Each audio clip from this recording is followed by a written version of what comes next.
को खींचा जा रहा है। धृतराष्ट्र के मुख से कोई आवाज नहीं निकली। पितामह भीष्म के पास गई, हे पितामह भीष्म, आप मेरी रक्षा करो। पितामह भीष्म भी कुछ नहीं बोले। आचार्य द्रोण के पास जाके द्रौपदी ने अपने रक्षा की भीख मांगी।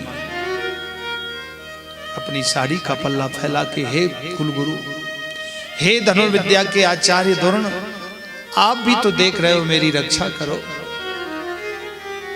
उन दुर्योधन के भय से वो भी नहीं कुछ कह सके। कुलगुरु कृपाचार्य के पास गए। कुलगुरु कृपाचार्य ने मुख से तो नहीं बोला, लेकिन एक उंगली का इशारा किया ऊपर की ओर कि हे द्रौपदी, संसार तुम्हारी रक्षा नहीं करेगा, वो एक परमात्मा ही तुम्हारी रक्षा करेगा, तुम उसको भजो। द्रौपदी को एकदम से याद आया। उससे पहले भगवान याद नहीं आए, क्योंकि उस समय द्रौपदी का ध्यान मन, वचन, कर्म संसार में था। संसार के लिए हो रहा था, संसारी से सहायता मांग रही थी। जब गुरु ने ही संकेत दिया कि तुम्हारी रक्षा वो एक परमात्मा करेगा, द्रौपदी को एकदम से भावावेश आया, हे कृष्ण मेरी रक्षा करो। हे कृष्ण, हे द्वारिकावासी, क्वासी यादव नंदना, कौरवे परिभूतानि,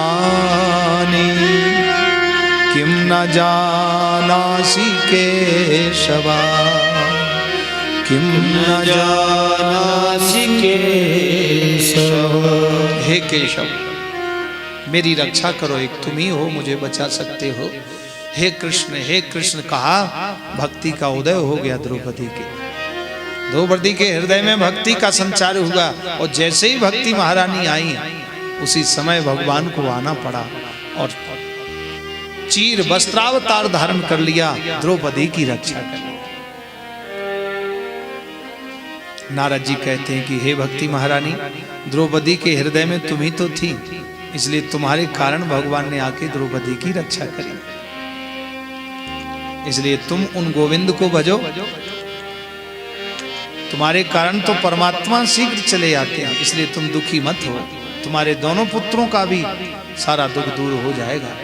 नारद जी ने ज्ञान वैराग्य के कानों में गीता पाठैर मुहुर्मुहु, गीता का पाठ सुनाया, उपनिषद आदि का पाठ सुनाया, वेदोक्त मंत्रों का उच्चारण किया। थोड़ी सी उनको ताकत आई, चेतनता आई, और वो बैठ गए, बातचीत करने लगे। लेकिन जब तक इसका असर रहा तब तक तो बात किए, बाकी द्वारा से उबासी लेके फिर लेट गए अचेत अवस्था में। नारद जी ने बहुत प्रयत्न किया, लेकिन संकल्प लिया कि हे देवी, मैं तुम्हारे कष्ट की निवृत्ति अवश्य करूंगा। तब करने नारद जी चले।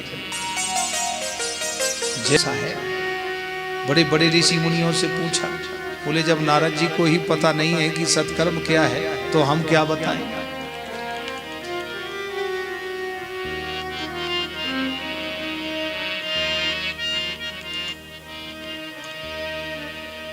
सनकादि ऋषियों के सम्मुख नारद जी ने आप बीती बताई। बोले महाराज, मैं तीर्थों में गया, वहां भी मुझे शांति नहीं मिली, इसलिए अब बताइए कि वो सत्कर्म क्या है।